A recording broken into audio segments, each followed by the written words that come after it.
The Lord be with you. And with your spirit. A reading from the Holy Gospel according to Matthew.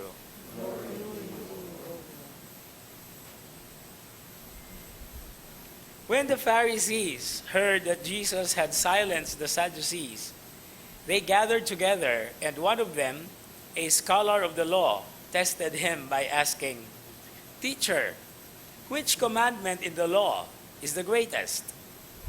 He said to him, "You shall love the Lord your God with all your heart, with all your soul, and with all your mind. This is the greatest and the first commandment. The second is like it.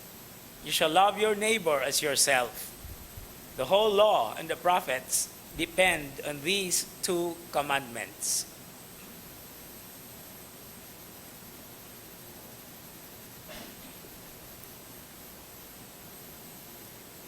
The Gospel of the Lord.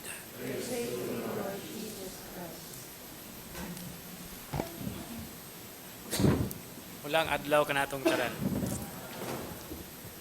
Well, I think the key word to understand clearly the direction of the gospel reading is the testing that the scholar of the law was doing.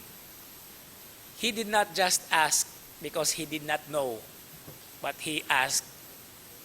He knew it already because this is the common teaching of those who study the law. No? But there is a particular malice from somewhere in order to test the Lord.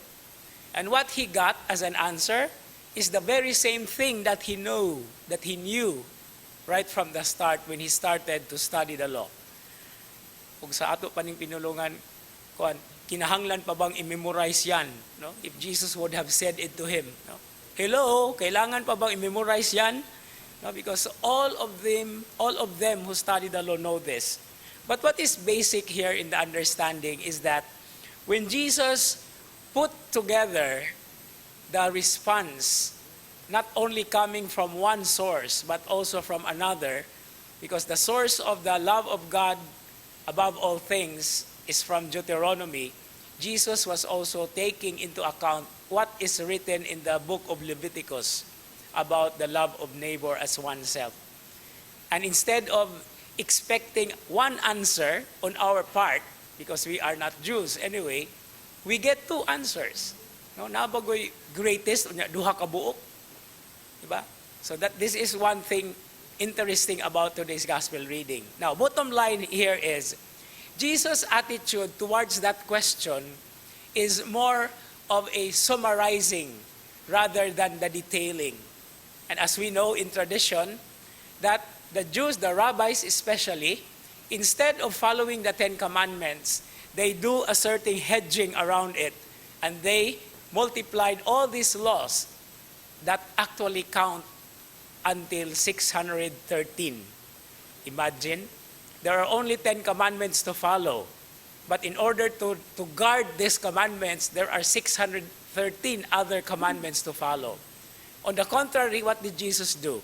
Instead of detailing the law, he summarized it into two. But this two is just one, which is love. And this is the very example that we hear in today's first reading from the very beautiful words of Ruth. Wherever you go, I shall go. Wherever you live, so shall I live. Your people shall be my people, and your God will be my God too. Being a Moabite, she gave her life in order to be a real companion to her mother-in-law, who was also a widow. And that is the meaning of Ruth. The meaning of Ruth's name is companion. A companion who is compassionate.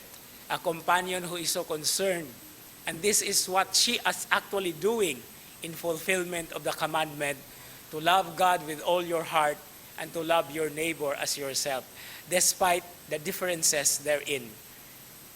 And finally, this is also the same love that Saint Rose of Lima has shown by giving herself only to the Lord.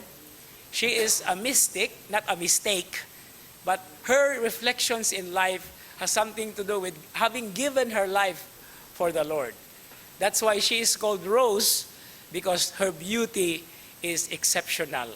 And according to the story, she kept on rubbing her face, and it became as red as the petals of the rose, because she did not want men to fall in love with her, because she has given her life to the Lord and only to the Lord. And so bottom line here is, today is a great celebration reminding us of love. First, God's love for us, and second, our response of love to His great love for all of us. Amen.